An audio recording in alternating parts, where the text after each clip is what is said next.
నమస్తే న్యూస్ 24 తెలుగుకు స్వాగతం. వార్తల్లోని ముఖ్యాంశాలు ఇప్పుడు చూద్దాం.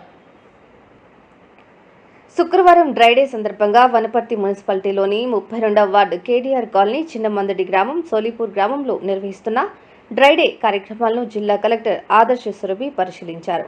పాత ప్లాస్టిక్ సామాన్లు, టైర్లు, సీసాలు తదితర సామాన్లు ఆరుబయట గాని మిద్దెపైన గాని పడవేయడం వల్ల వాటిలో వర్షపు నీరు చేరి డెంగ్యూ, చికెన్గున్యా, మలేరియా వంటి వ్యాధులను వ్యాప్తి చేసే దోమలు గుడ్లు పెట్టి వ్యాప్తి చెందుతాయని, అందువల్ల ప్రతి శుక్రవారం డ్రైడే నిర్వహించి నిల్వ ఉన్న నీటిని పారవేయడం, పరిసరాలను శుభ్రం చేసుకోవడం జరగాలని అన్నారు. ఈ కార్యక్రమంలో మున్సిపల్ కమిషనర్ పూర్ణచందర్, గణపూర్ మండల ప్రత్యేక అధికారి సుధీర్ రెడ్డి, వైద్య శాఖ నుండి programme officer doctor Sainath Reddy, tahsildar Pandu Nayak తదితరులు పాల్గొన్నారు.